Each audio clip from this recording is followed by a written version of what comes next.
All right, I'll get started. Welcome, everyone. My name is Cameron Soltis, and this is an event, Journalism Under the Taliban, hosted by the Halton Peel Humanist community.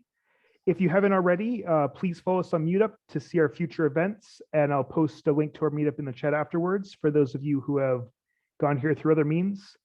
The Halton Peel Humanist community is a group supporting humanism in Halton and Peel. If you're interested in supporting events like this, please consider becoming a member at our website, hp-hc.ca, and click on the Join Us tab. And I'll just quickly, before I kick it over to George to announce our guest speaker, note that we are going to have our solstice celebration on December 22nd at 7 p.m. This will be our first in-person event, which I was going to say before the after the pandemic, but as I've been corrected, during the pandemic.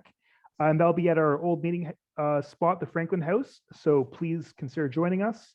And now I'll turn it over to George to introduce our guest speaker. Friends, humanists in Halton, Peel, and elsewhere, members, advocates for human rights, welcome all. Tonight, I have the great pleasure of introducing to you our speaker, Zahra Nader. But first, some background. August 15th, 2021 is a day that will be remembered in infamy. For nearly 20 years, the people of Afghanistan lived with the hope that a very flawed and fragile version of a free society would someday, somehow, slowly lead the way to a more sustainable and decent future for its people. That hope was crushed on that day when the medieval and barbaric Taliban, the so-called Islamic Emirate of Afghanistan, established their control over the capital of Kabul. This catastrophe was most dire for the women of Afghanistan, who had been denied education and dignity during the Taliban's prior rule between 1996 and 2001. I first saw the byline of Zahra Nader in an article titled, "They Left Us to the Taliban." 6 Afghan women described their feelings of fear, anger, and betrayal in the wake of America's departure, in Foreign Policy magazine, a magazine I occasionally scan. The byline identified Zahra as a Ph.D. student at York University who previously worked as a journalist in Kabul. I was intrigued by that and decided to reach out to her and ask her to speak to us on her experience as a journalist, as a woman, a daughter, and a sister, and she agreed. I don't want to go further with the introduction, as that would take time away from Zahra. Zahra, we are glad to have you speak to us. The floor, or rather the Zoom, is yours. Thank you. Yay. Thank you so much for having me here tonight. It's a pleasure for me to talk to you, even though it's a very, very difficult situation in Afghanistan. And I'm sure some of you have already seen the news articles and the news that's all Afghanistan been on the media for some time now. So the topic of today that I wanted to talk is about doing journalism in Taliban-controlled Afghanistan. Maybe I should start from my own story, how I became a journalist in Afghanistan. So I remember when the Taliban's first time in Afghanistan in 1990s. My family fled to Iran, and I was a child. And we were in a lorry traveling to Iran. So that was my first impression of like, okay, what it means to leave your village. We were living in a village with no electricity, nothing, but it was peaceful. And I grew up in a potato field, and that was amazing. I was surrounded by mountains, like a peaceful life. And then everything collapsed, and then my parents, I just knew that they said, we can't stay here and we have to leave. And I was seeing that food became scarce in our society. And I was seeing that my mom was giving our neighbors a bowl of wheat, a bowl of something so they can eat. And so I was a child. I couldn't really understand what that means, but I knew things weren't good. So we traveled to Iran, and it was like my school age. I think it was maybe around 7 when we get to Iran. I was around 7 years old, and that was the beginning of the school year for a child in Iran, 7. And I remember my mom taking me to several schools in our neighborhood to just let me in a school so I can learn, start schooling. And so that was my first time encountering a real life, like the society, the world around me. And I was denied the right to education. They told, like, you're an Afghan refugee, you cannot study here because I don't know what was the reason, but basically, because I remember that we have some sort of documents, but that documents weren't kind of the sort that they wanted or they would allow us to go to school. So I remember my mom was crying every time we were getting a rejection. My mom was crying, and I couldn't really understand like what all this means. But as I saw my mom's crying, and I saw this all children around me going to school, that sort like, I have a longing, like it's something that I'm denied by others have that right. So, and as I grow up in Iran, every single day I faced with racism, and I was called nasty Afghans on the streets every single day. And of course, it was horrible for a child to experience that, to go through all that bad experience. And so when I heard that it's possible to go home, the Taliban is no longer in Afghanistan and we can go home, that was like the best news of my life, I think.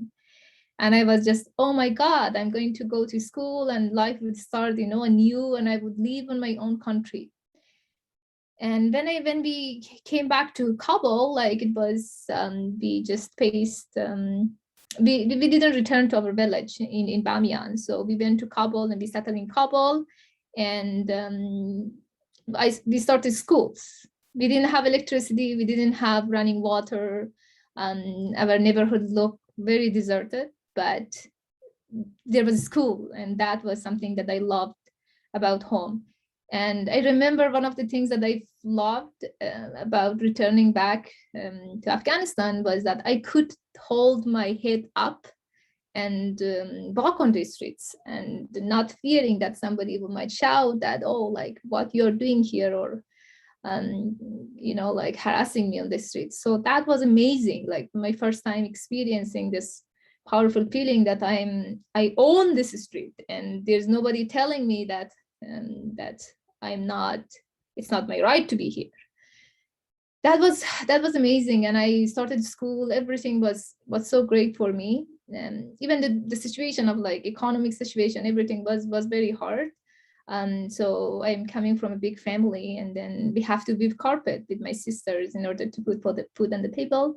But the rest was good, like this feeling of you're contributing to your society. I was teaching for some time. I teach in a school, and then the way I started journalism was very accidental. I went to foundation to get a book, and I overhear the conversation about two people talking about publishing something, and I was like interested because I was very into writing. I loved writing, and so I asked them like, "What is this?" And they decided we have a small weekly paper here. If you have something, we can publish for you. And I said, yeah, I do have something. Can you like, and then I brought a bunch of like papers and poems that I wrote. And it's like, this is all what I wrote. And then they say, oh, that's great. So they published one of my poems. And that's how it started. They say, okay, would you like to come here? And maybe you do small pieces, like whatever you see, start. And then that's how I became a journalist. With writing very small things. I started from my own community. One of the papers I wrote for that weekly paper was about the crowded city bus that would make people wait. And it was, I put a very funny title for it, which makes sense for at that time for the people. And then I got feedback from the bus drivers. And it was like, feels so amazing that I was thinking that, oh my God, like I am writing and people are responding to me. And then I'm feeling that my work is in a way affecting my society. And I'm just trying to pick the problems that I see, and I would correspond and I would address those small problems, issues in my in the weekly papers, pieces that I was writing. And that was the start of my journey as becoming a journalist. And then I move on to another newspaper, to another news agency, and mostly local news agencies. And what I saw there was the experience was good, that I was going out, I was doing journalism, something very different. So when I grew up, in my relatives, nobody was journalists. So I was doing something very different that nobody was doing. And but there was always some sort of problems, because when you're a woman in Afghanistan, there's always a question of, okay, like there is some sort of people see you as a less, and you would always see that you're not adequate because of your gender. And I was always having that feeling of that I'm not enough because, or I'm not being seen enough. My work is not being seen enough as a real journalist because I was a woman. I remember one day, one of my colleagues told me on my face that, you can never be a good journalist in Afghanistan because you're a woman. And I say, why? Why that makes me not being able to do a good journalist, to be a good journalist? And he said, you can't stay late. You can't cover attacks. You can't, there's a lot of, you can't travel. So basically, this is the reason that makes you not be a good journalist, because you can't do these things. And the interesting point was that I was never, to that point, I was never asked to go cover an attack. I was never asked to travel. I was never asked to stay late. And I got my chances of covering the attacks, staying late. When I joined the New York Times, this is the first Afghan woman to be working for the Times, for the New York Times at that time. And so I started working, and I saw that there it was not about, so we were able to volunteer for works that we wanted to do. So I would say, okay, I'm going to go, there's an attack happened, so I'm going to go cover that particular attacks. And then when I was at the field, so my mostly male colleagues were covering these attacks, and they would look up at me and say like, oh, like, why is there any men in your newsroom to come and cover this attack? Why they send a woman? So I was still being questioned why I am there. And even at one point, there was an attack in a police station, and I was covering this whole afternoon, and it prolonged because the gunmen were inside and they were resisting. So I was on the field. And maybe around 9, 8, or 10 in the night, the fighting finished. So the police chief came to give us an update. So, and then the police official that were giving us update look at and say, why are you here? Like, it's very late. It's like, why are you here? Why are you at home? Like, and that was like, okay, so I'm a journalist. So it wasn't any question for my male colleague. Nobody was asking them why they were there, but it was a question that why I was there. And all that was because I was a woman doing journalism in Afghanistan. And all this experience were before the Taliban, before when the Taliban were not in power, and we were thinking that we are part of that society, we were part of a new Afghanistan, and we are able to change by our work, by the way the new generation would contribute. We are trying to change our country.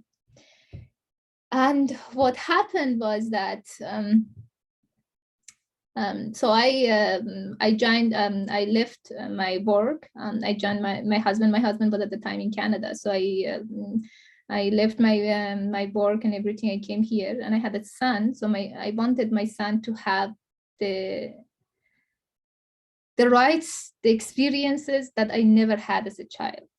So I didn't want him, because of her mom's job, because of her mom's profession, he wouldn't be able to go to school at the time that he needs to go at the time. So I said, I can't do this to my son, because I experienced what it means to live in a position that you can't go to school, that you can't do, you don't have any rights. So I don't want that experience for my son. So I said, I'm gonna go, and I was here when Afghanistan collapsed again to the Taliban. And this time it's very, very different, because we thought that was the past. We thought that we are over with that past, and we are going toward the future, that we all have an opportunity, different ethnic groups, women, and we all be part of that Afghanistan. And when Afghanistan collapsed, I had my friend Zahra Joya. She funded a news organization called Rukhshana Media. Rukhsana was a woman who was killed by the Taliban, who was stoned to death on Ghor province in 2015. And when the story came out, Zahra said that that story stuck with her and never left her the thoughts of like a woman being stoned to death because she chose to marry someone she loved. And so she named the organization after that woman. And when everything was collapsing, my friend, she was in Kabul and we were talking all the time that, okay, what's happening? And I started working for Rukhsana and also doing contributing report for other media outlet as well. But my main work was, I was mainly working with Rukhsana, covering the events. And how I was doing that is initially I was very kind of looking into in terms of I was seeing that lots of my journalist friends are under attack. They were mostly they were coming to Kabul, so they were thinking that okay, there's still time, they can do something. But once like everything collapsed so fast, and most of them didn't have a passport. And so that was terrible because they were calling me and saying, okay, what should we do? And some of them never worked for international media. And so the question was very basic. If you know somebody who is a foreigner, or you work for an NGO, or you work for an international outlet, there's a hope that you might be able to get out. But if not, that really is a hard question. So most of the friends I know were actually working with local medias, and they were asking for help. And I was like, okay, I was watching the news under the like so much emotion because I was seeing the Afghanistan that I worked for, the Afghanistan that I was part of, just collapsed and so fast. And that was hard. It's hard. So I was thinking, okay, what I can do is just try to get help for my friend. And I started building a list of my journalist friends who are under threat, who are like really need help. And I started trying to reach out to the immigration minister, to the office of prime minister, to anybody, to local MPs that I felt that might be a hope in terms of getting me in touch. And even the journalists, some journalist circles bells. I tried to create this and then send it to government. Look, you're saying that you're going to help Afghan refugee, you're going to help Afghan journalists. So this is the list. And can you please do something for them? And as times pass, I hear nothing back from none of those ones that I contacted. And so as the time passed, my hope of getting help, my friend, was just, I was just losing that hope. So I say, okay, this is not going to work. So I have to now focus with the writing the stories of getting like what's really happening in Afghanistan under the Taliban. And as we are talking right now, so it's like almost now we can say 1 week less, 4 months that the Taliban are in power. But until the Taliban's 100 day in power, around 260 media were closed in Afghanistan. And that is like 5 media in every 2 days are closing in Afghanistan. And most of that media are the small media that were working for local communities, for the provinces. And so when this media are closing, it's not about closing of one media. It's about the journalists who are losing their jobs, the journalists whose lives are in danger now, who are running for their life. And so when the media are closing, so there's so many international outlets like Journalists Without Borders. They are like having statistics on the number of media that are being closing, the number of journalists who are being threatened. And in the initial days, early on, we have seen that this woman coming to protest, and then we have this journalist covering protest being beaten, being tortured, for covering the attacks, for covering the protests.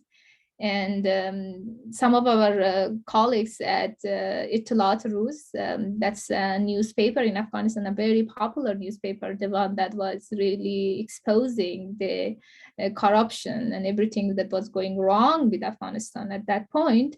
Their journalists were beaten, they were tortured by the Taliban for covering women's protests. And then when they would ask, like, why this journalist being tortured, the answer was because they're covering kind of illegal protests, because this woman's protests were being labeled as illegal. So they come out in early, I think it was sometime at early September, they come out with this idea that nobody has the right to come out for protests. So if they need to protest, they have to come to the Taliban and ask for permission. And actually this happened. Some of the women even tried to do that. They tried and then they were shut down. No, you're not allowed to go for a protest. So, and then, but the women still continue to go to the protest to ask for their rights. And now at the moment, women are not allowed, teenage women are not allowed from grade 6 to 12 are not allowed to go to school officially. They do in some provinces. But the official policy is no, like they are not allowed to go to school, and university are closed for women. Mainly the public university are closed. They're not able to go. Women women are not allowed to work in public employment, the one that's working for the government. I think right now only nurses and doctors are working, but other than that, the women who are working as a lawyer, as a prosecutor, the one that's working as a teacher mainly, and then we have so many professions. So we have a new generation of Afghan women who are in the workforce, who are working, who are thinking that they are part of the society, they're contributing as the way that men do. And then suddenly this Taliban came and say, you know, you have to stay home until we give you a framework, until we issue or prepare a framework so you can, that allow you to return to work. So that we are not sure what that framework would look like, but we know from experience and also from the decrease from the guideline, the issue so far, we know it was definitely gonna impose so many restrictions on women, even if they allow them to return to work and school. So far we have the Taliban issuing two media guidelines, specifically asking or dictating the journalists what to cover, how to cover it, and what not to cover. And in one of those guidelines, they actually ask that, you know, like you're not able to publish contrary to Islam, and you're not allowed to publish anything without confirming with the, you know, like without asking the Taliban and talking to them. So, and then, so we have this, they officially issued this two media guideline. And then we have a women's rights decree, which is issued by the Taliban's leader on December 3rd. And it's the first decree on women's rights. And what does it say? It doesn't say anything about women's right to work or education. The only thing it touch base is it talks about marriage, and that it ban forced marriage for women. But it doesn't say anything about whether women would be able to return to job, whether they would be able to go to school. They claim they would allow in their first press conference, the Taliban spokesman say that they respect media press freedom. They would allow women to go to school and employment of like to women's rights to work and women's rights to education. They would allow it in accordance with Islamic Sharia. So we are not sure yet as like how that framework the Taliban promised to issue would look like, but definitely so far we have seen that it wouldn't be a framework that would be very kind of egalitarian for women. So because we know from experience and all we know from what's happening right now in Afghanistan. So I said that we have journalists who are running, we have media who have been shut closed, and we have journalists who are still working in the country, who are still working, but they are not able to publish anything critical of the Taliban. So we have, so it was, I think, mainly international organization like Journalists Without Borders and Human Rights Watch and Amnesty International. They have documented the ways that the Taliban are restricting journalists in Afghanistan. And they, one of these organizations issued a report indicating that they talked to journalists that are working, and one of the journalists said that we publish a story about the Taliban, I think, searching the houses. And the Talibans on the province came to this journalist saying, if you publish anything like that, we would hang you. So that is the sort of response that the journalists are dealing with in Afghanistan. But they do still work. They do still work with all the restriction, with all what's happening. As a part of the journalists that are working in the country is my own colleague at Roxana Media. We are working, our Roxana Media is mainly focused, I have shared the link of Roxana Media here in the chat room. Our work is mainly focused on women's stories, because we know that from experience, we know that women's stories were never really covered the way women decide what say story, because mainly in Afghanistan, it's men deciding what is news and what's politics and how to deal with everything. So women are always left behind, and it's men deciding for us. And one of the work that Roxana is trying to do is to bring women's stories from women's perspective to tell what is really news, like how Afghan women feeling or experiencing these days. That's one of the point that we cover. We have worked with international medias. We collaborated with Fuller Project. We collaborated with The Guardian. So we have a series of reports about the dispatches from Afghanistan. We ask Afghan women to write for us about their own experiences of what's happening right now in their life, how they feeling that the coming of the Taliban affected their life. And they wrote for us. And they talked about those experiences. And what I'm hearing all was, so I was editing this collection, and what I was hearing was very sad, like everybody was talking about how they felt everything they worked for, their hope, their future collapsed in a day, and they are left with sorrow, with nothing to look forward for, It's very hard to push yourself when there is no hope, and you can't see light at the end of the tunnel, and what you see is darkness. And that's the message that I was getting from this woman. And I was reading her writings, and I couldn't say that I was feeling any different. And I was sad that the rights that I had is not denied to women that are like it's denied to my sister who are in Afghanistan at the time. That right is being denied to them. They can't go to school, they can't go to work. And one of my sisters is an art student. So the art, basically, she was about to graduate in 2 months, and then the Taliban came and nothing. So basically she has the school, the 4 years she studied, the works she has done is basically gone. And she can probably, even if the school is open, if they're allowed to return to university, she won't be able to go there, because the Taliban have already banned women's appearance of women in dramas, and they have imposed forced hijab on women who are appearing on the TV.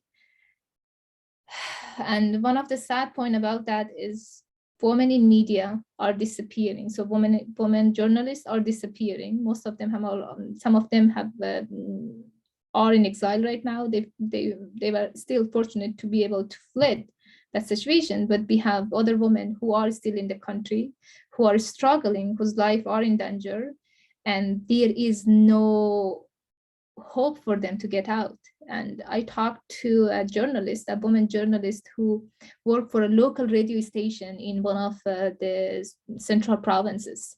And she told me that there was only 3 female journalists for the entire province, and her own relatives are Taliban members. So she said, when the country collapsed, we knew that my life was on risk. So my family, immediately, I left the city. I went to a very far remote village of that none of our relatives know that I was there.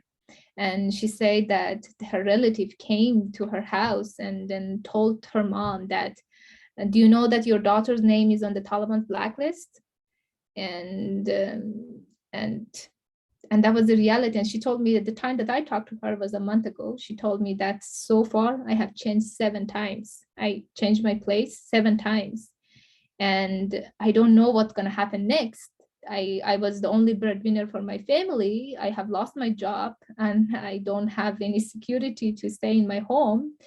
And the only employment on offer is the NGOs that are working in the country, but the NGOs have said that, sorry, we can't hire any women who are deemed risky because the Taliban might attack you, so we can't risk putting our colleagues at risk. So basically she was telling me that, look, this is what happened with me. I lost my job. I am at risk. I am being prosecuted for what I have done as a journalist, as a woman journalist. And now I can't find any job to support my family. So basically that's the situation of Afghan women. As we talk, there is, I'm sure, like very small percentage of women are still working as a journalist in Afghanistan. And from all my point that I raised here was I hope 2 points was apparent, that media and Afghan women are particularly at risk in the Taliban controlled Afghanistan, because so far they have been the main source where the Taliban, the Taliban's aggressive policy, they were the main subject of these policies. And I'm really worried that how that would affect future of Afghanistan, how that would unfold for Afghan women in the country, for all the women who lost. This loss is not about, it's not about saying, okay, like, it's so easy to talk about it, but it's very hard to be there, to feel there, and to be in the shoes of those women who doesn't have a future, who doesn't see any future that might bring hope for them. Like, we always look forward to something good, but how can they look forward to something good at this point? And that is very, very heartbreaking. So this is one of the difficulties that I talk, and also as a journalist, I want to also raise that at this point, it's very hard to get news out of the country, to let people to cover what is happening. So we have all targeted killing of people, and we can't really, the family are not talking. So how should we get, and then we totally understand that they cannot talk. So I talked to the family whose daughter was being killed. And I was talking to them and said, look, if I talk, they would kill me too. So I have already lost one person. I prefer not to lose another one. So I prefer to stay silent in order to prevent, the retaliation that might come after talking out about what happened. And there was another news that we covered, was about 4 bodies being found in a house in one of the provinces in northern Afghanistan. And these bodies were all like bullet rotten. And so we kind of knew who these women are, because some of their colleagues send their pictures, say, like, I know this woman, this was my colleague, she was a policewoman. And we tried very hard to find their family, to find somebody who can share some details about their life, who they were, what they did, and why they're being killed. But we couldn't. And that's because they told us, like, their families are on the run. They don't want to talk to anybody about what happened, because they are scared. And that is totally understandable.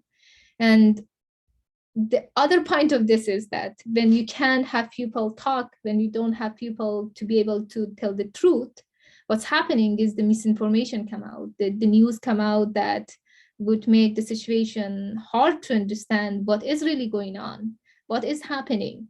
So I'm going to share and just send a link on the chat. It's about the story of a young woman called Mahjabeen. And she, like most of the medias, in the country and also outside the country, Western media as well. They reported that this woman was beheaded by the Taliban. So, and then the source was a coach. So no family, no relatives, no friend, nothing like very close that you can make a connection. And we went back and say, okay, this is not how we are supposed to report, because how you can say this is totally based on a claim, somebody saying that I was this woman's coach and she was killed, she was beheaded by the Taliban. And there's nothing, so no more details about how that happened, where that happened.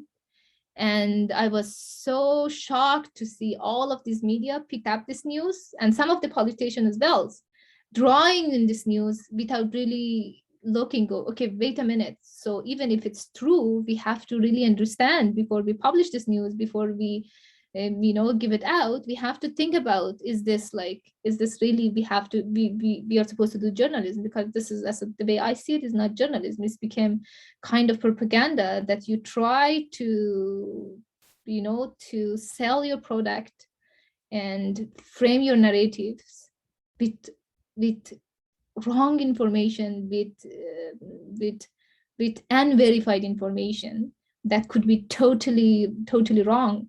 So we did investigate this story. I talked to the father, I talked to her mother, I talked to her brother, I talked to her friend, and I talked to a relative of her husband or her fiance.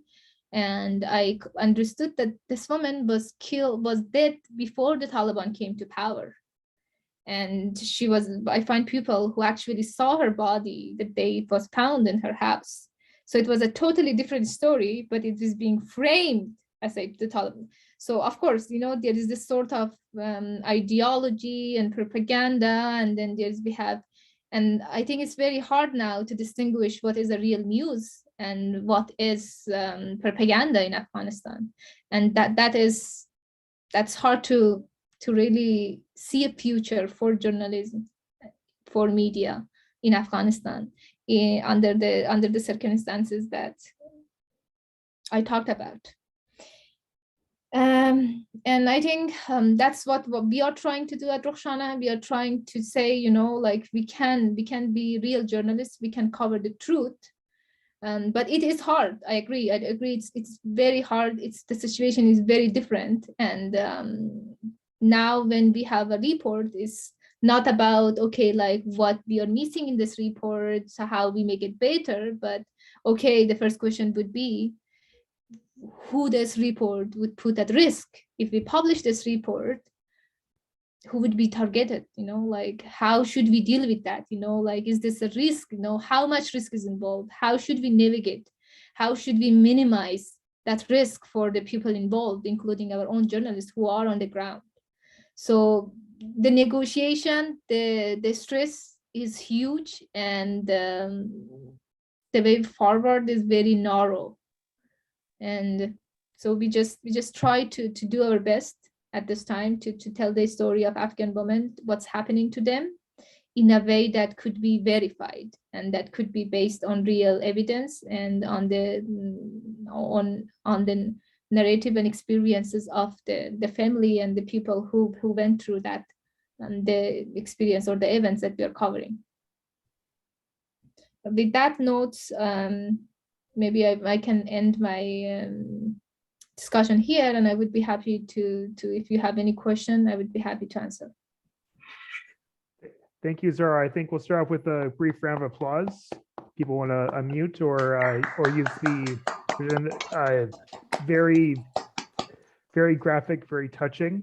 And I think it's important for us to, make sure that we at least in some way appreciate that this is happening to real people, and the stories of your colleagues and your family really bring that home. So thank you. Thank you. Thank you.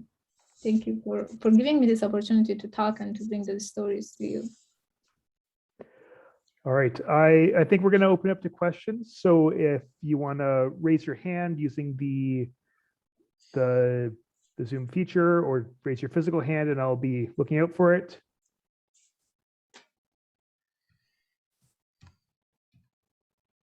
Or if you, Richard. Saw you first. Okay, thank you very much, Cameron.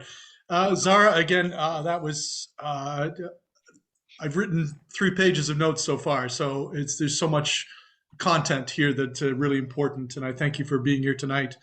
Certainly, I can't even imagine your level of emotion and outrage that this is your country, because I feel so outraged on your behalf that the 20 years that we spent in Afghanistan, that the world community spent in Afghanistan trying to sort of stabilize the situation and make it better, is kind of like a double loss in a way, because not only did that 20 years just roll back almost instantly upon the departure of the United States from there, like in days, everything was, all the victories, that all the advancements were lost. But not only that, that all those people who had lived for 20 years, it's a long time, that's a generation, had lived under an increasingly hopeful society, were now had those hopes completely dashed. And as you say, people that had good jobs and as lawyers and accountants or whatever they were doing in public spheres, women were then told, go back to your kitchens, go back to your things. We're just rolling all that back. So to have those hopes dashed is just, it's shocking to me. It's shocking. And I wonder if you have a perspective on what were the factors that made this rollback, this instant rollback, so instant?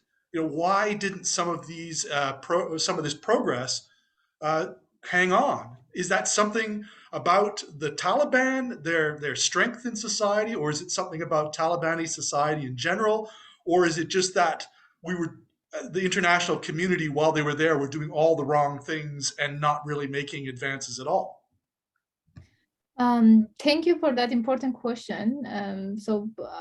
I'm sure I'm not a good expert to give like broader point of like what might have wrong, but I have my own opinions about what I think went wrong. One of the points that I see is that Afghans, people of Afghanistan, were not in charge of our own country. One of the point is that the decision was being made for us by the countries who were seeing their interest in Afghanistan. And the way, if we look at what happened in Afghanistan, is that this country coming in Afghanistan and then putting in charge the people they deemed trustworthy. And then when they came to power, they pursued their own interest, either in terms of Afghanistan politics, also the nationalism ideology that they were following, and also in terms of the budgeting and the corruption that was going on. And it is interesting that it was no secret that there was so much corruption going on, but this international community keep funding them, keep giving them money. And the way they approached the issue of mainly speaking about women is that they put a quota for women. Okay, so I'm going to give you this much fund if you have this many women on the list. For example, one of the things that they asked for was, okay, we're going to fund Afghanistan's this much money. We're going to give you this much money, but you have to have 5,000 Afghan women in the police force, for example. And look at what happened now is we have the police women in Afghanistan. The Taliban are probably threatening them. They probably no, like for sure it's a threat for them, because I'm talking to them. I have written stories about them. But more than that, the people they arrested, the people that they came in contact to as police, they are all being free. They are all free. They are all living. And then these people who put them in jail are running for their life. They're fugitives now. So, and none of these countries who encouraged, who put a quota, who ask, okay, put this many number of women in charge in this post, none of these countries is there to help these women. But those women are left alone to deal with their own life, whether they were being killed or they have to flee their country, whatever they have to do, they are left to do that alone by themselves. So the amount of so they knew that the things weren't going good, but here they wanted the public support. So they were giving good impression of, okay, like things are going perfect in Afghanistan. We have more women in Afghan parliament than we have in the US. oh, we have more women in Afghanistan doing this job than this Western countries. So that was the perspective of looking at the numbers, and those numbers unfortunately wasn't real. And so we have so the system that I very closely looked at, what this woman being in the security force without any measures to ensure their safety, ensure that they were not being harassed, and these women being sexually harassed, they are being raped at their own job, and there was no system to protect them. And when the story being surfaced, when it came in the surface that, look, this is happening, what this country would do is that they would issue a statement saying, oh, like, we condemn this, and then we ask for an investigation, this should be investigated, and nothing would really change after that. That was like the kind of the framework, the process that it would work. And so the people were satisfied, this number coming to the West, and people were feeling good about it because it seems okay, like a fantastic job. And what was happening to Afghans, that they were seeing that we see these people are not doing their job, they are being stole money, they do corruption and all sort of criminal activities by this government, and they're still in power. And none of this country who fund them is really pressing them or really doing anything about them. And who was paying for the cost of those actions were people of Afghanistan. And then they were seeing, and one of the reasons that I see is like people would ask, okay, like why the policewoman why the police didn't fight, why the soldier didn't fight. And my question would be, like, we have so many who fight, but why they should be fighting for a government that never supported them, that stole for their salary, that stole for their food? Why should they put their own life behind that government that they knew would never stand behind the soldiers, behind us? Why should they stand behind them?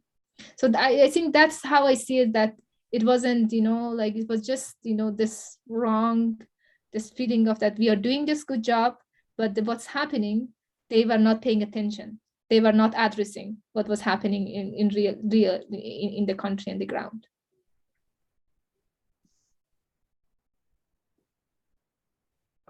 George. Okay, I have a whole bunch of questions. I don't know how should I do it. Should I say one and then stop for an answer and then get the second one, or should I kind of recite? Let's do one at a time, and also potentially others will want to come up with your questions. The first question, Zahra, is you mentioned all about the difficulties of journalism in Afghanistan and so on. And I want to focus on the present period after the Taliban took over. You are now in Canada, and I totally understand the problems of having people in Afghanistan talking to you for all the reasons you mentioned. I'm very curious about something else. I realize that there are ways of communicating, but I mean, are the line of electronic communication with the Taliban still open? Not with Taliban, with the people of Afghanistan still open? The old phone numbers that you used to have and so on, these continue to function? Are the cell towers that kind of ensure mobile phones still working? Are there fears that these things get taken down? Is that an issue? That's my first question. I'll wait for an answer and then see. Sure. So fortunately, initially there was a fear that the Taliban might take this social media, might take the internet, might take the phone down, but fortunately they did not. And I can see that there is a level of the Taliban are trying to gain trust of the international community because they want to be recognized. So in order to do that, they need some level of they need to give some level of assurance to these countries that, look, we are so-called, we are the Taliban 02, we are changed, so we won't do the things that we did in the past. So this is, I think this is one of those measures that they didn't want to take it down. And if they do take this down, it would be also bad for them as well, because they're also really reliant on the internet, on the social media, and they have like very like huge network of like trying to monitor people. And this is also a way for them to run their own government. So at this point, I haven't heard really concern at this point that they might get the cell phone or the internet down. Okay, should I go for a second question? Looking quickly to see if anyone else has any others, but let's do it that way. George, you ask, and anyone else, feel free to raise your hand. So George, ask your next question. Okay. Zahra, you mentioned to me today about the situation with your own family. Can you tell the rest of the people listening to you what happened to your family and what is so frustrating about it? Thank you, George. Thank you. I didn't want to raise up to talk about that myself because the whole day I have been crying, and I'm not sure if you can see my eyes is like kind of puffed. And so one of my sisters worked on a project that was funded by the government of Canada. It was a US NGO, but the project itself was funded by the government of Canada in Kabul. And when these things happened, they opened this new platform for Afghan resettlement, Afghans who helped Canada. My sister applied for it, but we still never heard about that. So, and then when we follow up through our local MP, it was told that, you know, this is not, you're not eligible for it. And I don't know like how, but basically they say that we're not eligible for that. And then when I asked about like my MP, and I told, look, my family would fail under the categories that the government of Canada announced for resettlement of Afghan refugee in Canada. I'm coming from a background of like, in terms of ethnicity and religion, my family, we are minority. So we fail one of the categories. And also one of my sister is a journalist. One of my sister was working for an organization that were supporting women. And one of my sisters were a volleyball player. And so it was initially very hard for me when I didn't hear anything. I tried so hard with the government of Canada, but I never hear anything. And it was very, very frustrating for me to just have your family there at the risk of like they might be being killed, because initially we heard a relative of a journalist was killed by the Taliban. So when I was hearing those all news, it was just mind blowing for me that, oh my God, what would happen to my family if something happened because of me? And it was very, very, very hard for me to sit here and just watch the news and see nothing is happening at the end, that I would be able to help my family. And then I reached to so many MPs, but the main point was, you know, you have to go to your own local MPs. And then when I went to my local MP, I was advised by them that I can apply for a visitor visa, or what they call it, temporary residence visa. And I inquired that, sorry, because I know if you apply for visitor visa, one of the circumstances or one of the requirements is that you prove that you will leave the country after your visa or after your stay. So how should my family, you know, like convince this immigration that they would believe, because you know that everything collapsed in Afghanistan. So obviously if they come, they would never be leaving. And they told me, you know, like, no, this is the program the Canada announced, and no worry about that, because they would be understanding that this is the situation in Afghanistan. So this is a faster way to bring your family to Canada. So I went through the application. It took me a while because like it was my first time encountering the bureaucracy really in Canada. And so I did the application and I paid the fees and everything. So it was a long process for me, especially when I'm busy with works and everything. School, works, family here, and then all the stress and anxiety about what's going to happen. And I did this application and I say, okay, hopefully this time it would be good. And then my MP said they're going to follow up for you. We're going to send us all documents that your family would be hopefully getting a visa coming to here. And this morning when I woke up, I saw my sister messaging me that all of their applications being rejected on the ground that you cannot convince us that you would be leaving Canada when you came here. And so it was like very hard for me to get myself up and say, you know, so I knew this would be the process because I know this is one of the requirements, but my local MP told me that this is possible, that you can do this. And then, so that means the money I paid, the time I spent on the application, and everything was just for nothing. And I called my MP and said, what should I do now? And said, oh, we're gonna follow up, see why they rejected. So basically nothing. And it's very hard for me because my family, it's so many refugees in Pakistan, and finding a shelter is very hard. It's very hard because so many people are there right now. And I was really hoping that this process, maybe in 3 months, maybe in 4 months, this would be done and my family would be finally coming to here. And I have a son who my mom raised him, and every day he's asking. So I didn't tell him yet that their application was rejected because I know he would also really, it would be very hard for him to internalize that, because every day he's telling me that when they would be coming, why they are not coming, when they would be coming. And a few days ago, he told me that he dreamed about my mom, that he dreamed that they are here in Canada. So I haven't told him yet that they would be not coming to Canada. I don't know how can you, I don't know what to say. It's so awful, so depressing. Can I ask a few more questions, or anybody else? Anybody other questions? Yeah, I'm just scanning, and anyone, if you're not able to turn on your microphone, feel free to put a question in the chat and I'll be happy to read it out. But in the meantime, George? Okay, I have many questions, but let's see. I know what everything went wrong. You described it. We even read about it in the newspapers.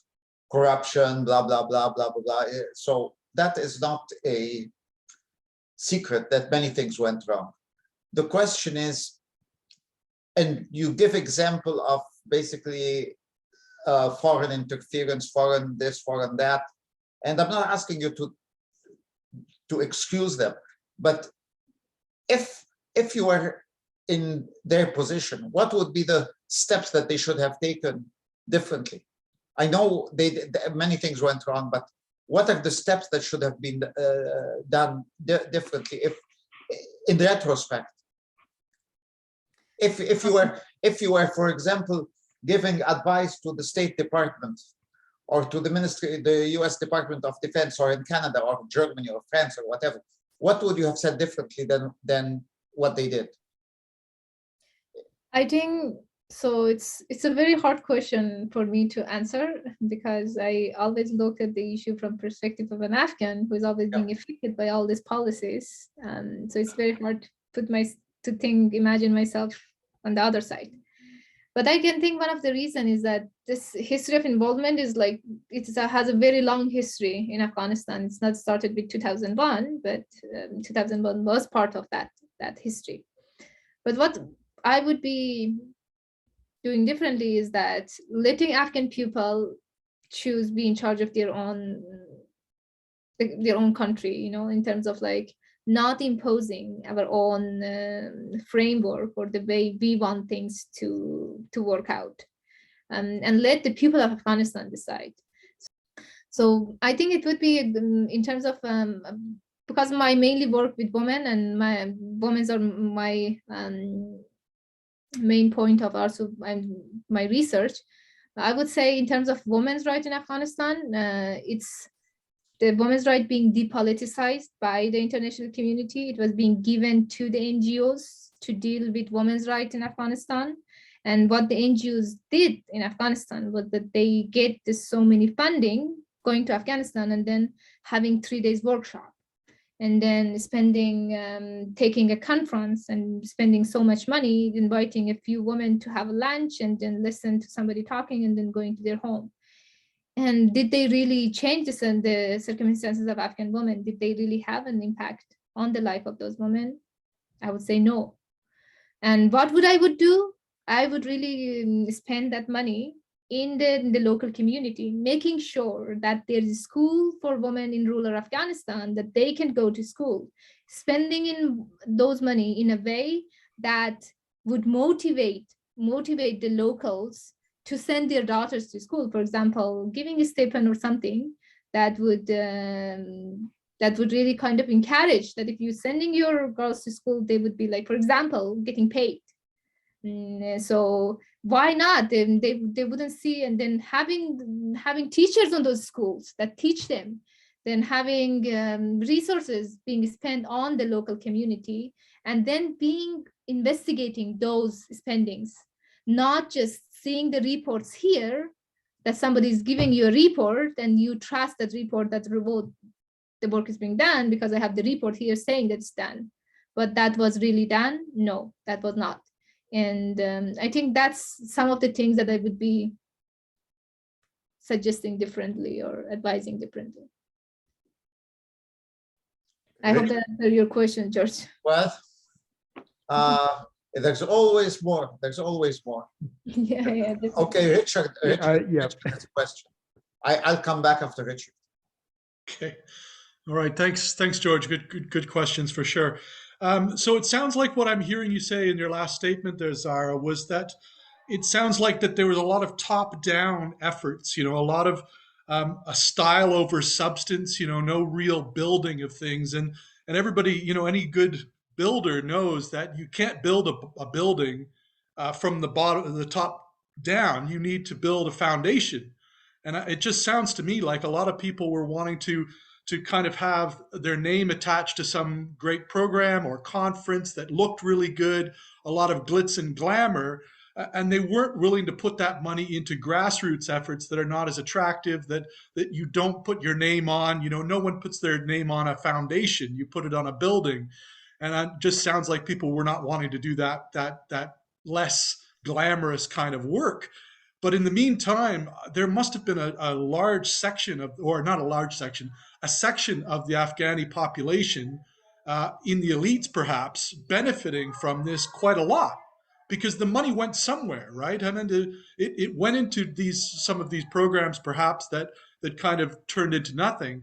But also, there were vast amounts of money going on here. So is there a section of the population in Afghanistan, the warlords or the elite politicians who siphoned off this money? Are they still in Afghanistan? What is their reaction to the Taliban, or have they left now?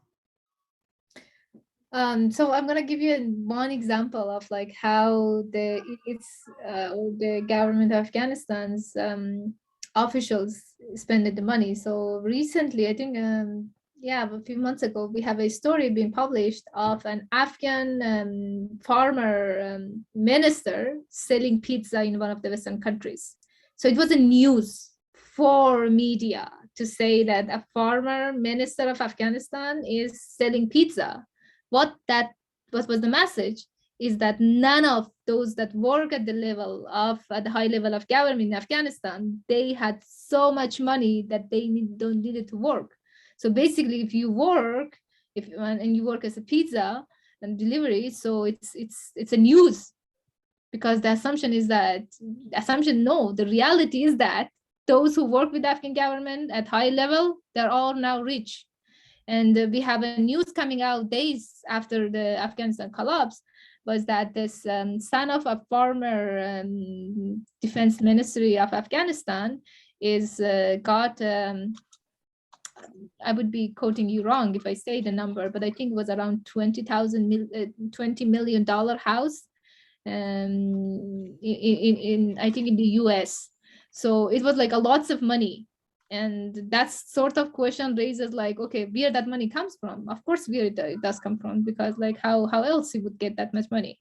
So there's no deniance of like so much money was spent in corruption, and everybody almost know about that. But this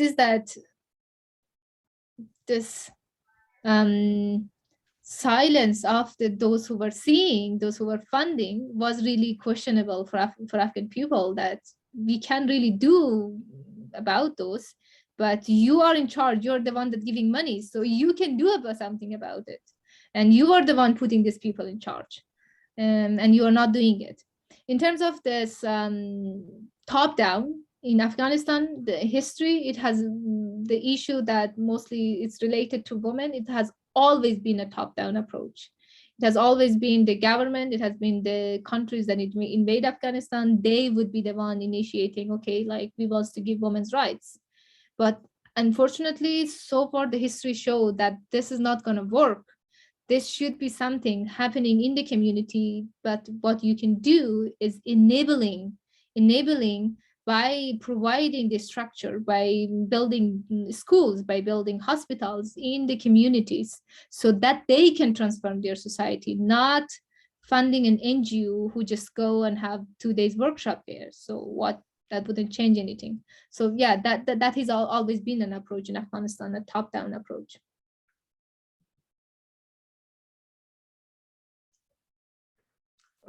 George, I see you raising Yeah. your hand, but I'm gonna interrupt with a question of my own, I think. First, just to add some more flavor, Costas put in the chat. I'm not familiar with it myself, but apparently there's a story that the president absconded with a fair bit of cash in his personal plane. So it's quite a few of them. But my questions is, you know, from your stories and from what you've been saying, it's clear that there are still people in Afghanistan fighting the good fight, fighting against the Taliban and for the values that they have. And for everyone, I think almost all of us are in Canada listening to you. What can we do to help them? And how can we support them? Leave it at that. Yeah, thank you. Thank you. That's a very good question. I think we can divide it in two terms. One of the terms is one of the ways that people of Canada can help is help the refugee who are now in Canada, who would be starting their life from ground zero, you know, like they have nothing and they have lost, and their first identity is now a refugee. So they have to really build their own life from scratch. What they can do is supporting those refugees who are in their community, who would be settling in their communities. When I came to Canada, it was very hard for me to find a network here to start my life and to get connection, to find my way around, you know, like it's very stressful that you start speaking a new language and then you start learning a new culture, and then the anxiety that comes with that is huge. And then when you have somebody that is supporting you, that's saying, okay, I'm here with you. If you need any help, I am here and I can help you. I think that's a very good point that some of the people in Canada can do for Afghan refugee in the country. For those who remain in the country, I think one of the things that people of Canada might be able to do is first pressure the government of Canada that help the people who are at risk of being prosecuted, being killed in Afghanistan. And that include journalists and like police women, the women who work in security forces in Afghanistan. They are really at risk. And the women who work as a lawyer, the women who work as a judge, so their life is really at risk. And what the government of Canada need to do is right now is to really put those words, those promises into action. What I'm not seeing enough in Canada right now is the action. So the government of Canada is always doing good job in terms of giving big promises. We're gonna settle 40,000 Afghans, but when? So that is a very crucial question. So because if you do it in 5 years, some of those people might never make it to Canada. So if you're going to do it, you're going to help, they need help now. So if you can find a way to pressure your local MPs or local government to just why the government's not doing enough to taking action right now. That's one point. And then there's another level of supporting the local organization that are still working in Afghanistan. So we have I'm seeing right now that there's people creating online school for girls, And so one of the things that people of Canada can do to support is like if those governments have sort of funding, so they can help them in terms of growing their work, expanding. Like if we can offer an online school, so how can we help to expand that school to, like if it's covering 100, how we can help to cover that to make it 200, 300. That's another way that people of Canada can help and support people in Afghanistan. Thank you. I'll hope everyone will look into those ideas. Costas. Yes. Well, given that I would say the majority of the Western governments tend to act after things go to the media, what pressure or what assistance can we all give and pressure really the media by to have those stories appearing more in big media such as CBC, CTV, so that effectively the government is forced to act. Thank you, Kostas. That's a very, very great question. I think one of the things that the reason that there's not so much pressure on the government is because there's not so much discussion about what is really happening in Afghanistan and the catastrophe that's going on. The people are facing, like half of 95% of the population don't know like where next food would come from, and the people from the misery from not having anything. So we have people selling their household stuff. We have people selling their own children because they can't survive. And then we have people who are selling their own body parts to survive, to make it. And that is horrible. That's not really humanity should look like, that people have to sell their children in order to eat. And not having those stories up in Canada like really makes, you won't feel bad. You say, okay, like, so we are doing enough in Afghanistan because the Canada is going to bring 40,000. So that's enough. Like we done our own part. So, and one of the reasons that we need these stories to be out there with all the graphics, with all this, all the horrifying details, is that to really say that this is urgent, and the work, the action needed to be taken now and not later. But I am not sure how to make that happen in the media in Canada, because so far the way I see it, so I'm being approached as an Afghan journalist, being approached by so many medias from the UK, from the US. And I have been only, I think, once being contacted by CBC to talk about women journalists or journalists in Afghanistan, and that was all. So, and what that tell me is that there's not interest in Canadian media about what's happening in Afghanistan, and they really see it something, like they only do a story on Afghanistan when they're forced to do, when there's something very big happened that they have to make a story out of it. And I don't have a quick answer for that how can we make media in Canada to pay attention, to give some space to those stories, and so people can really know what's happening, so they can support the people of Afghanistan, the refugees who are coming, and also pressure the government to take action.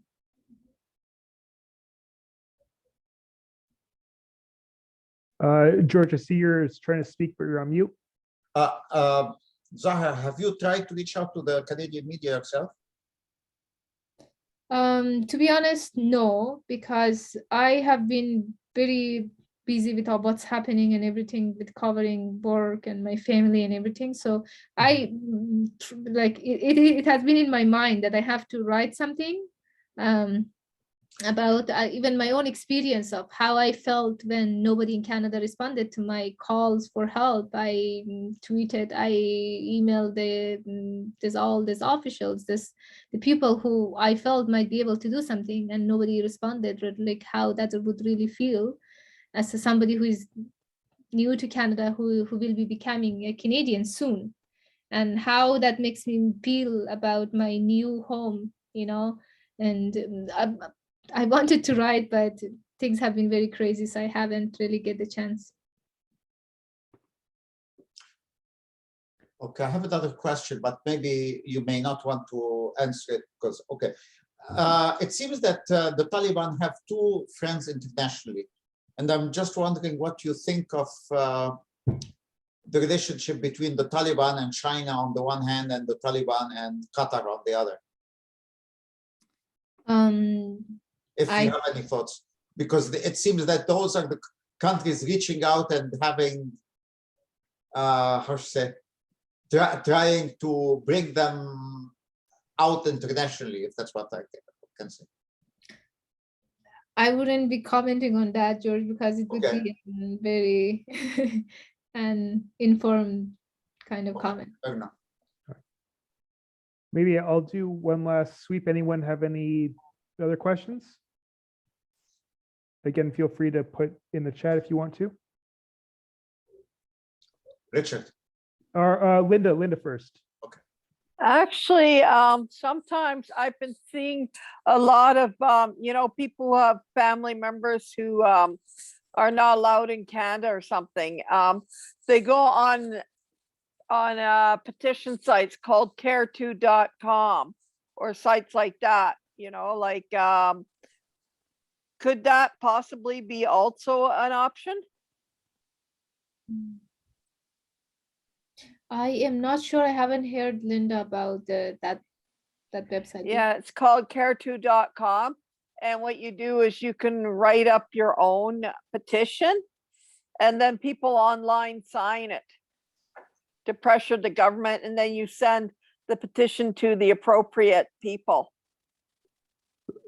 Linda, do you know anything about the success rates of those campaigns? I've heard there is some success rates with people. Let's say if they had a person in like either the person was going to be deported and they were able to stay, or or let's say they have someone trapped in another country, and eventually the kids were allowed in or whatever. So I can't guarantee it'd be 100%, but there has been some victories. Yeah, look up care2.com. Linda, I think that the name might be wrong because I went just there and it says that it's there's a problem with that site. So I think that you got the name wrong a bit. Or the someofus.org is another one, I think. Yeah. Okay. It's like one of those, because they have somewhere, because it's funny because I was on care2.com not too long ago and it seemed to work, but there's also someofus.org. You can check and see if that one would work. Yeah, but they're definitely out there where individuals have put out petitions, and sometimes they do get victories. Good to know. Richard, your hand's up. Yes, thank you very much. Another question. Certainly, I guess the fact that the Taliban have been around for so long, both in power and out of power, with the kind of the will of the greatest military might in history against them and destroying them as best they could, I suppose, over a long period of time, yet they still came back so easily, so quickly. So the question is this just an idea? Is this just a situation where there's a strong sort of minority rule situation, or is there underlying support for the Taliban in what they're doing across Afghani society? And why would that be, considering that they know exactly what the Taliban is like and have lived under them before? So, as I said, are they doing this against the will of the Afghani people, or very much with the will of the Afghani people? So maybe I can. I'm sorry if that's an ignorant question, by the way. No, it's okay. It's a good, but I need to just go back a little bit, give a history. So, so what happened in Afghanistan is we have. I'm not gonna go so far back, but maybe started in 1980s. So when in 1980s, we have the Soviet occupation of Afghanistan, and then we have the US. We have this negotiation between these two powers who are fighting each other. And then where that fight is going to be the ground is Afghanistan. So what this government, what the US did at that time is supporting all the fundamentalist Islamists in Afghanistan, giving them loads of money, weapons to fight the Soviet in Afghanistan. So when they have so much money to go and fight the Soviet in Afghanistan, and the Soviet collapse, and then the Soviet supported Afghanistan collapsed in 1992 in Afghanistan. And then this warlords who were fighting the Soviet, this extremist Islamic groups in Afghanistan, they became the power. So that's mainly, before than that, like we didn't have so many kind of extremists in power, taking the power.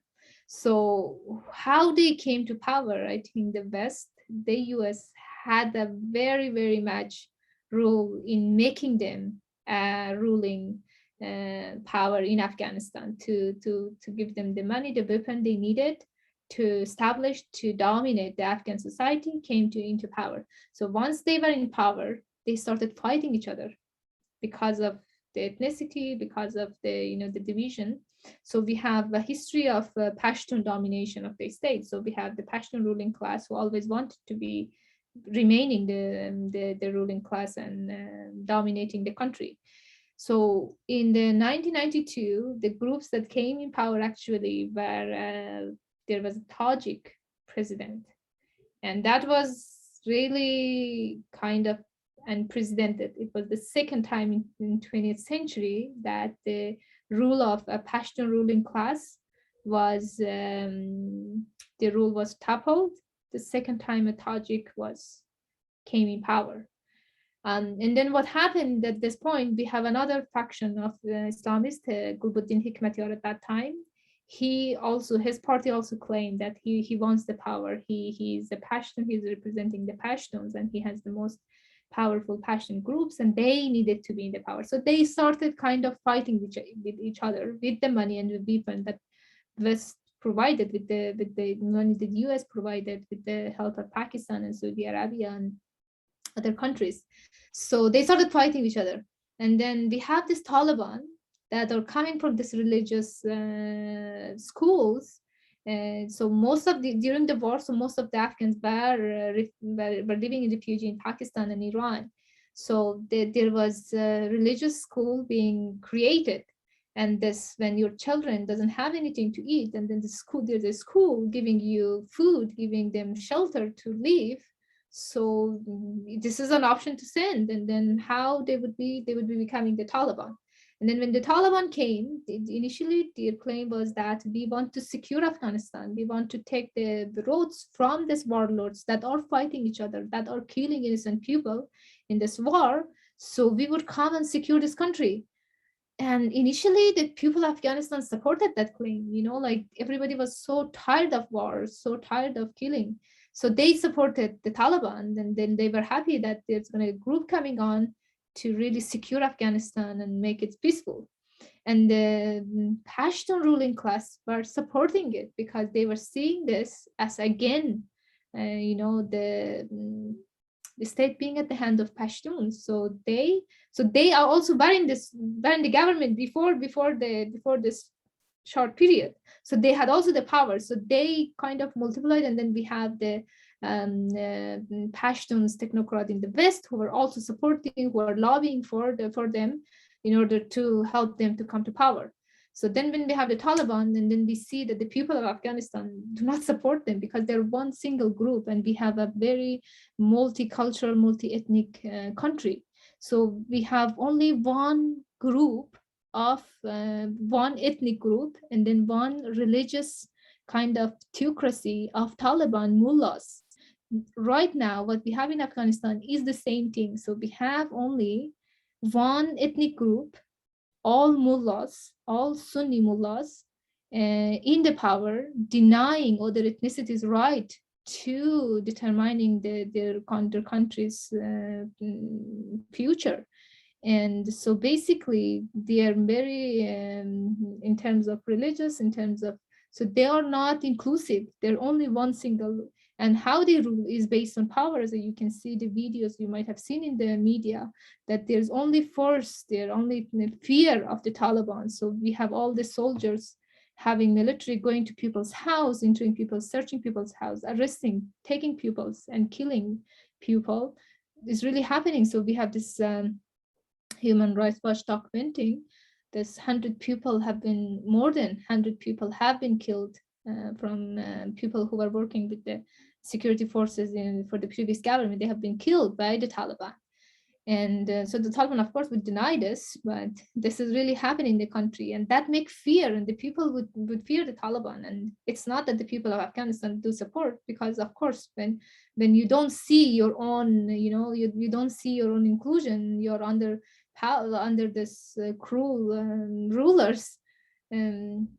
So I don't, it would be very wrong information to have this idea of that the people of Afghanistan do support the Taliban. They are part of Afghanistan. They are a group, they're an ethnicity in Afghanistan. And even that ethnicity, like Pashtuns, not all of the Pashtuns support the Taliban, because the Talibans are very extremist, and they are coming from these madrasas and very narrow thinking. So not even all Pashtuns support them. So it's a very proportional Pashtun, but with the source, with the power they have, they rule the country. And we see that what disaster they're just creating.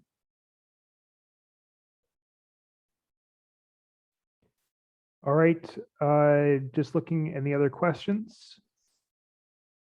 I don't have a question, but I noticed that Zahra mentioned several times that she belongs to a minority, an ethnic minority, but she never explained that. And I think that she should explain what that refers to. Yeah, so I'm Hazara. I'm a Hazara, and so Hazaras are not all Hazaras, but it would be wrong again if I say all Hazaras. But the majority of Hazaras are Shia Muslim. But so Shia is a minority religion, a minority sect of Islam in Afghanistan, because the majority, 90% of the country, are Sunni Muslim, and then the majority of Hazaras are Shia Muslim. So that make me a minority. And then in terms of in Afghanistan, there's a lots of prosecution. We Hazaras have been historically prosecuted by the rulers, taking back very long ago. So they have been kind of by force. They're being kind of became part of.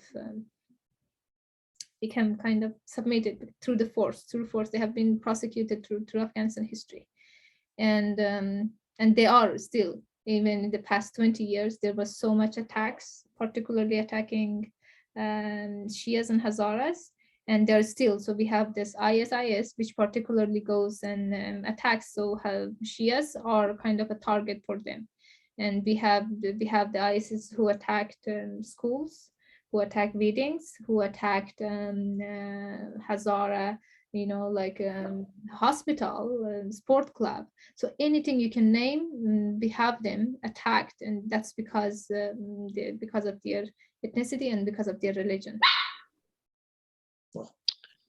Hi. Hi. Can you hear me? Yes, we can, May. Hi, Zahra.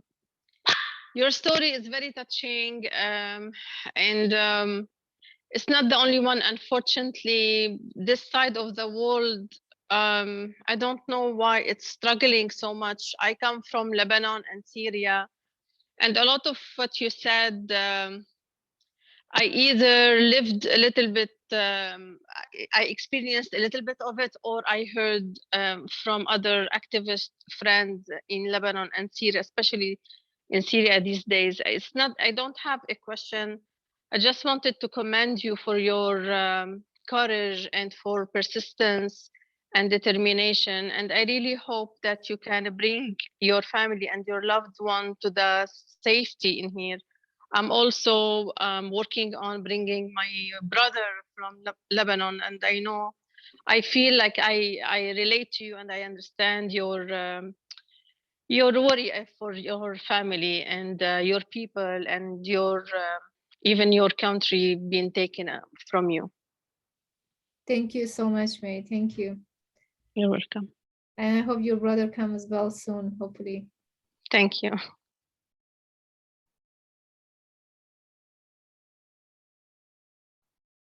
All right. All right. Any last questions? All right. Seeing none, if everyone can unmute or use the icon and just give a big round of applause again. Thank you, Zahra, for all of your insight and your time. We really appreciate it. Eh, Thank you, Zahra. Thank you, you. Zahra. That was very interesting. Wow. Well, we hope that to see you again, Zahra, without at any of our meetings or even in person. Sometimes we want to meet you, and thank you for your presentation. Yes. Thank you. And we'll stay in touch. Yeah, of course. Thank you. Okay. Best of luck. Thank you. Zahra. Thank you. Take care. Thank you. Good night, everyone. Thank you, Zahra. Bye bye. Thanks, Cameron. Good night, all. Bye. Good night, everybody. Bye, Donald. Everyone. Good night.